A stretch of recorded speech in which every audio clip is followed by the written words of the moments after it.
The air hung thick and humid. The streets of Gurgaon, India, buzzed with the chaotic symphony of a city on the rise.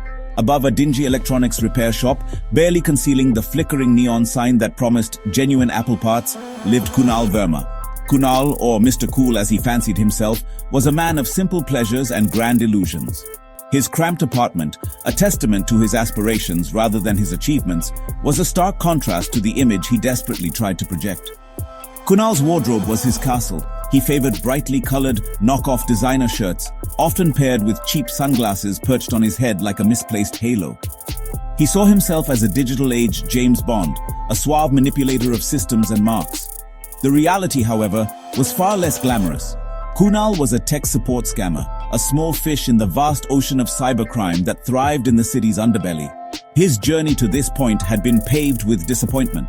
He'd arrived in Gurgaon with stars in his eyes, a fresh-faced engineering graduate with dreams of coding the next big app. Reality, however, had dealt him a hand of rejections and dead-end internships. The allure of quick money, whispered promises of easy riches in the city's dark corners, proved too tempting to resist. Kunal's first foray into the world of cybercrime was through a nondescript office tucked away in a labyrinthine alley. The flickering fluorescent lights illuminated rows of young men and women, their faces illuminated by the cold glow of computer screens. This was no tech startup, but a boiler room of deception, a digital sweatshop churning out scams. The company, if you could call it that, went by the absurdly generic name of Global Tech Solutions. Their business model was as simple as it was ruthless. They preyed on unsuspecting individuals, mostly in the West, with a barrage of pop-up ads and robocalls. Their weapon of choice? Fear. Fear of a virus, fear of data loss, fear of compromised accounts. Anything to get the victim to panic and grant them access to their devices. Kunal, initially hesitant, found himself sucked into the vortex of easy money and camaraderie. His colleagues, bound by their shared deceit, became his new family. They celebrated each other's kills, the successful scams that lined their pockets with ill-gotten gains. The guilt, always present, was drowned out by the clinking of glasses and the roar of cheap whiskey.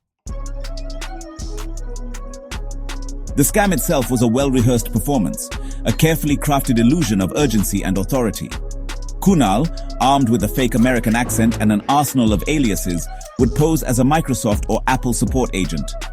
His voice, usually laced with a practiced concern, would morph into an alarming sense of urgency as he informed his victims of non-existent threats to their digital lives. This is a very serious issue, ma'am. Your computer has been compromised. We need to take immediate action to prevent further damage. The scripts were designed to exploit the technological naivete of their victims. They were riddled with technical jargon, designed to confuse and intimidate. Kunal would then walk his victims through a series of steps, each designed to grant him deeper access to their systems. Once inside, he would install malware, steal passwords, and in some cases even siphon money directly from their bank accounts. Edna McCarthy was a woman of routine. Every morning, she'd water her geraniums, carefully arranged on her windowsill overlooking a quiet suburban street in Florida. She'd then settle down with her cup of Earl Grey and her trusty laptop, ready to tackle the day's crossword puzzles and online bridge games. Edna, widowed for a decade, found solace in the familiar rhythm of her days. However, beneath her unassuming exterior, Edna harbored a secret, a past that belied her current life. Oh dear, what's this now? One Tuesday morning, as Edna was battling a particularly tricky crossword clue, a pop-up flashed across her screen. It blared a warning, a cacophony of sirens and flashing red lights, informing her that her computer had been infected. Fear, cold and sharp, gripped her heart. What Edna didn't realize was that this was no ordinary scam. This was a targeted operation, and she, unknowingly, had become the bait. Despite her initial alarm, Edna couldn't shake off a nagging feeling. Something about the pop-up, the overly dramatic tone, seemed off. As luck would have it, my late husband, a retired police detective, had instilled in me a healthy dose of skepticism. I had also attended a community workshop on online scams just a few weeks prior. "Don't panic, Edna," she muttered to herself, taking a deep breath. "Let's see what these clowns are really after." She decided to play along, feigning ignorance while carefully documenting every step. She wrote down the fake helpline number that flashed on her screen, the alias used by the scammer who answered, a chipper young man who identified himself as David from Microsoft support. What David didn't know was that Edna wasn't just talking to him. She was on a three-way call, her phone discreetly tucked under her shawl. On the other end of the line was Agent Ramirez, a young but sharp cybercrime investigator with the FBI, patiently listening and guiding Edna through the charade. All right, Edna, you're doing great. Just keep him talking and gather as much information as you can. Got it, Agent Ramirez. Let's see how far this rabbit hole goes. With a determined look on her face, Edna was ready to turn the tables on the scammer. Section 6. The walls close in Operation Cyberclean. Agent Ramirez had been tracking Kunal and his ilk for months. Their operation, dubbed Operation Cyberclean, was a multi-agency task force dedicated to dismantling the network of tech support scams operating out of Gurgaon. Edna's case, with its unique circumstances, presented them with a golden opportunity. While Edna expertly played the role of the clueless victim, feeding Kunal just enough information to keep him hooked, Agent Ramirez and his team were busy tracing the digital breadcrumbs. Each interaction, every piece of information Edna gleaned, brought them closer to the heart of the operation. Soon, they had enough to pinpoint the location of the scam call center, a dingy office above a fake electronics repair shop in the bustling heart of Gurgaon. Section 7 busted Kunal's dramatic downfall. The raid was swift and precise. Just as Kunal, in the midst of convincing Edna to grant him remote access to her compromised bank account, was about to claim his biggest kill yet, the doors of the call center burst open.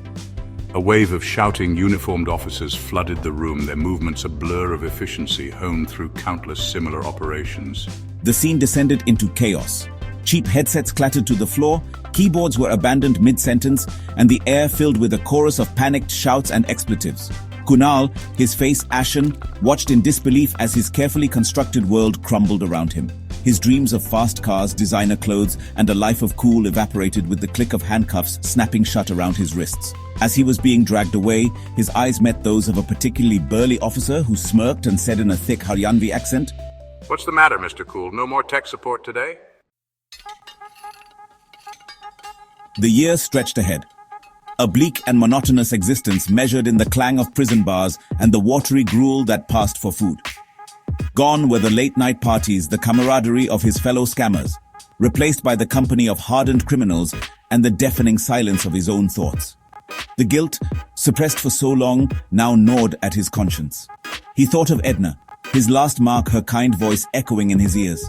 She was supposed to be just another faceless victim, another statistic in his pursuit of easy money. Now, he realized, she represented the human cost of his actions, the lives he had impacted with his deceit.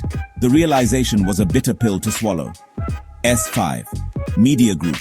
Prisoner with head down in contemplation. Man looking at old photographs. Prisoner reflecting on his past actions at stock at distribute _equally. Gone were the bright shirts, the cheap sunglasses, and the swagger. Kunal, stripped of his carefully crafted persona, was just another inmate in the overcrowded Tihar jail. The reality of his situation, the consequences of his actions, hit him with the force of a runaway truck. Narrator, media group, shocked inmate in a prison cell, prisoner reacting to harsh news, man with a shocked expression in a prison environment, at stock at distribute _equally. Section 8. Life after Kunal's harsh new reality. Section 9. Edna's redemption from victim to vigilante. Back in Florida, Edna's life had taken an unexpected turn. She was hailed as a local hero, her story featured in newspapers and local news channels. Edna, thrust into the limelight, used her newfound platform to educate others about the dangers of online scams. She partnered with community centers, libraries, and even the local police department, sharing her story, raising awareness, and empowering others to protect themselves. Her workshops, initially attended by a handful of her neighbors, soon attracted crowds from neighboring communities. Edna, once a victim, had become a vigilante. Her quiet life transformed into one of purpose and advocacy. Her story served as a powerful reminder that behind every scam, every phishing email, every fraudulent pop-up, there were real people, real lives impacted by greed and deceit. But it also highlighted the importance of awareness, of fighting back against these digital predators, and of reclaiming one's sense of security in an increasingly complex digital world.